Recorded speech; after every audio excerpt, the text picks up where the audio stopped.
আজকে ড্রাগন ফল সম্বন্ধে কিছু কথা বলবো।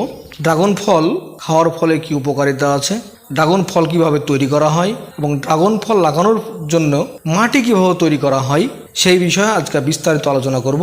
আপনারা ভিডিওটা স্কিপ না করে সম্পূর্ণ দেখবেন। ড্রাগন ফলের সম্বন্ধে কিছু বললে প্রথমেই আমাদেরকে বলতে হয় ড্রাগন ফল কোথায় পাওয়া যায়। ড্রাগন ফলটা আদৌ আমাদের দেশীয় ফল না এটা বিদেশি ফল, এটা আমাদেরকে জানতে হবে। ড্রাগন ফলের আদি নিবাস বা আদি মধ্য জায়গা হচ্ছে মধ্য দক্ষিণ আমেরিকাতে, বিশেষ করে মেক্সিকো সহ বেশ কয়েকটি দেশে এর উৎপত্তি। সময়ের সাথে সাথে এই এশিয়া, অস্ট্রেলিয়া, অন্যান্য উপক্রান্তীয় অঞ্চলে এই ফলটি বা এই গাছটি ছড়িয়ে পড়েছে। ড্রাগন ফলের বৈজ্ঞানিক সম্মত নাম হচ্ছে হাইলোসেরিয়াস অ্যানাডাটাস। এটিকে পিটা বা স্ট্রবেরি নাশপাতিও বলা চলে। এটি মূলত এক প্রকার ক্যাকটাস ফল। ড্রাগন ফল কেমন সেটা জানতে গেলে ড্রাগন ফল আসলে একটি ক্যাকটাস জাতীয় উদ্ভিদ। এটি পিটা বা পিটায়া নামেও পরিচিত।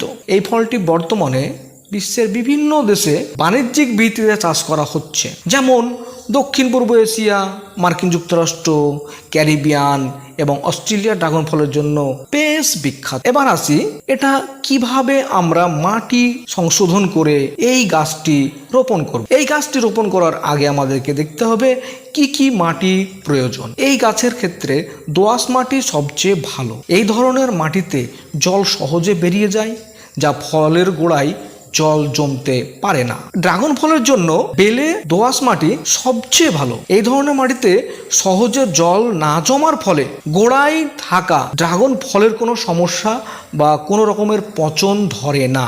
এছাড়াও এই মাটির পর্যাপ্ত পরিমাণে জৈব পদার্থ যেমন কম্পোস্ট সার এই মাটিতে মেশানো প্রায় উচিত। এটি মাটির উর্বরতা বাড়ায় এবং গাছের বৃদ্ধি করতেও বেশ সাহায্য করে। ড্রাগন ফল জলাবদ্ধ সহ্য করতে পারে না, তাই এমন মাটিতে একে লাগাতে হবে যা সহজে জল বেরিয়ে যেতে পারে।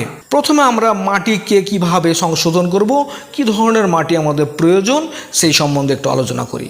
ড্রাগন ফলের জন্য 40% মাটি এবং 10% বালি, 30% কোকোপিট এবং 20% কম্পোস্ট সার মিশিয়ে মাটি তৈরি করা সবচাইতে উত্তম। আমাদের দেখতে হবে চারা লাগানোর আগে 25 থেকে 30 দিন আগে, এক কথায় গর্তে চারা লাগানোর আগে 25 থেকে 30 দিন আগে এক কথায় গর্ত করতে হবে এবং সেখানে জৈব সার, urea, muriate of potash, gypsum, zinc sulphate ও বোরাক্স এই সারগুলো মিশিয়ে মাটিটাকে তৈরি করে নিতে হবে। ড্রাগন ফল যা পিটায়া নামেও পরিচিত, এটি পুষ্টিকর ফল যা বিভিন্ন স্বাস্থ্য ও উপকারিতা প্রদান করে। এটি একটি ভিটামিন, খনিজ, অ্যান্টিঅক্সিডেন্ট ভরপুর একটা ফল। নিয়মিত ড্রাগন ফল যদি কেউ খায় তাহলে তাদের রোগ প্রতিরোধক ক্ষমতা বাড়ে, হজম শক্তি উন্নত হয় এবং হৃদরোগের ঝুঁকিও কমে যায়। এছাড়া এটি ত্বক ও চুলের জন্যও বেশ ভালো। রোগ প্রতিরোধক ক্ষমতা বৃদ্ধি করে এই ড্রাগন ফল। ড্রাগন ফলে প্রচুর পরিমাণে ভিটামিন সি রয়েছে, যা রোগ প্রতিরোধক ক্ষমতা বাড়াতেও বেশ সহায়ক। এই ফলের ফাইবার রয়েছে বলেই যা হজম প্রক্রিয়াকে সহজ করে এবং কোষ্ঠকাঠিন্য দূর করে, এমনকি হৃদরোগের ঝুঁকিও কমিয়ে দেয়। ড্রাগন ফল অ্যান্টি অক্সিডেন্ট ও পটাশিয়াম হৃদরোগের ঝুঁকিতে আরও বেশি সহায়ক হয়ে ওঠে। ভিটামিন সি, জিঙ্ক ও নিয়াসিনামাইড থাকায় এটি ত্বককে ময়েশ্চারাইজ করে, ব্রণের সমস্যা কমায় এবং ত্বককে উজ্জ্বল করে। ড্রাগন ফলে থাকা ভিটামিন, মিনারেল চুলের জন্যও বেশ স্বাস্থ্যকর। এমনকি ড্রাগন ফল রক্তের শর্করার মাত্রা নিয়ন্ত্রণ করতেও বেশ সাহায্য করে, যা ডায়াবেটিস নিয়ন্ত্রণের ক্ষেত্রে বিশেষ ভূমিকা পালন করে। এই ড্রাগন ফল এতে থাকা অ্যান্টিঅক্সিডেন্ট